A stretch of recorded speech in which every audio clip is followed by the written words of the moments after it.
गुरुजी ने कहा कि वैसे तो मेरे जीवन में हजारों गुरु हैं जिन्होंने मुझे जीवन के सफर में कुछ ना कुछ जरूर सिखाया है। लेकिन मैं मेरे 3 प्रमुख गुरुओं के बारे में तुम्हें बताना चाहता हूँ। मेरे पहले गुरु एक चोर थे। नमस्कार दोस्तों, 3 गुरुओं की प्रेरणादायक कहानी। एक महात्मा जी एक गुरुकुल चलाते थे। इस गुरुकुल में हजारों शिष्य उनसे शिक्षा पाने के लिए आया करते थे। इन कई सारे शिष्यों में से एक शिष्य ने एक बार अपने गुरु से सवाल किया। उसने कहा कि गुरुजी, अगर आप बुरा ना माने तो मैं आपसे एक प्रश्न पूछना चाहता हूं। गुरुजी ने कहा, हाँ, तुम मुझसे कोई भी प्रश्न पूछ सकते हो और मैं तुम्हें उसका संतोषजनक उत्तर देने की पूरी कोशिश करूंगा। शिष्य ने गुरु से पूछा कि आप बहुत ज्ञानी हैं, विद्वान हैं, इसमें कोई दो राय नहीं है। जिस तरह हमें आपसे ज्ञान मिलता है, यानी कि आप हमारे गुरु हैं, मैं जानना चाहता हूं कि आपके सबसे बड़े गुरु, जिनसे आपको जीवन का सबसे महत्वपूर्ण ज्ञान मिला, वह कौन है। गुरुजी ने कहा कि वैसे तो मेरे जीवन में हजारों गुरु हैं जिन्होंने मुझे जीवन के सफर में कुछ ना कुछ जरूर सिखाया है। लेकिन मैं मेरे 3 प्रमुख गुरुओं के बारे में तुम्हें बताना चाहता हूं।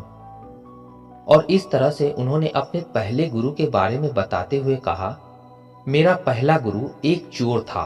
एक बार एक लंबी यात्रा से किसी गांव से मैं गुजर रहा था। मैं काफी ज्यादा थक चुका था और किसी के घर ठहर कर आराम करना चाहता था। एक गांव के पास आने पर मुझे एक आदमी दिखाई दिया तो मैंने उससे पूछा कि मुझे उसके गांव में कहीं पर आराम करने के लिए आश्रय मिलेगा कि नहीं। उस आदमी ने अपना परिचय देते हुए मुझसे कहा कि वह एक चोर है और इस गांव में ज्यादातर लोग नास्तिक हैं, जो भगवान में और पूजा पाठ में विश्वास नहीं करते। इसलिए कोई भी मुझे वहां पर आश्रय नहीं देगा। साथ ही उसने मुझसे कहा कि अगर मैं चाहूं तो उसके घर पर ठहर सकता हूं। मेरे पास और कोई दूसरा रास्ता नहीं था, इसलिए मैं उसके साथ उसके घर चला गया।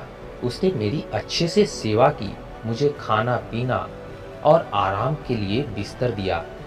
रात होते ही वह मुझसे बोला कि मैं चोरी करने के लिए जा रहा हूं, आप अपना ध्यान योग करते रहिए, मैं सुबह वापस आ जाऊंगा।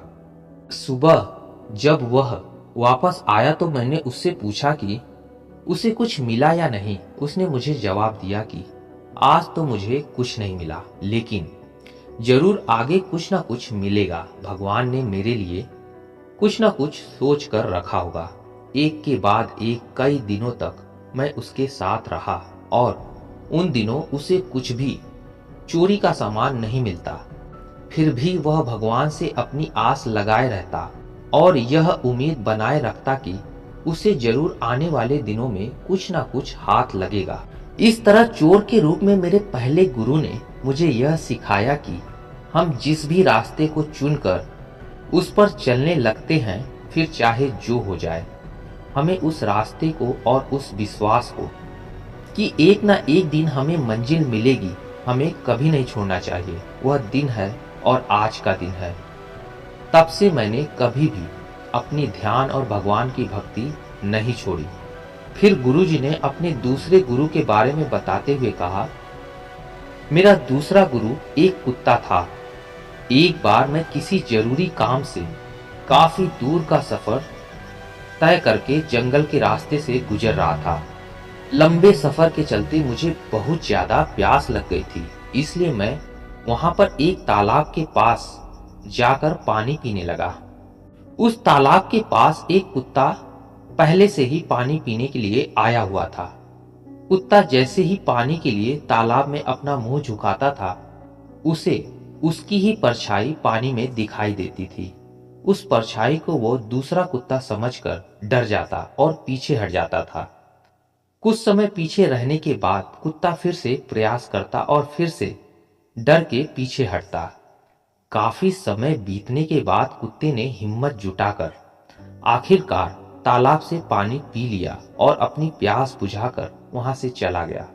मेरे उस दूसरे गुरु ने मुझे सिखाया कि जीवन में चाहे जितनी बड़ी समस्या या मुसीबत आ जाए, अगर हम उससे जूझते रहेंगे और लड़ते रहेंगे तो उसे जरूर हराने में कामयाब भी होंगे और तभी हमें सफलता भी मिलेगी।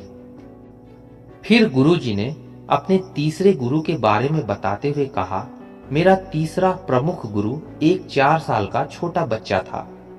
एक बार मैंने एक बच्चे को मोमबत्ती हाथ में लेकर चर्च की तरफ दौड़ते हुए देखा। मुझे उसे देखकर थोड़ी सी शरारत सूझी।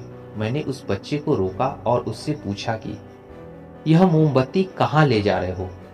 उसने जवाब दिया कि वह चर्च में इस मोमबत्ती को लेकर जा रहा है। मैंने उस बच्चे से पूछा कि यह मोमबत्ती तुमने जलाई है? बच्चे ने हाँ में जवाब दिया।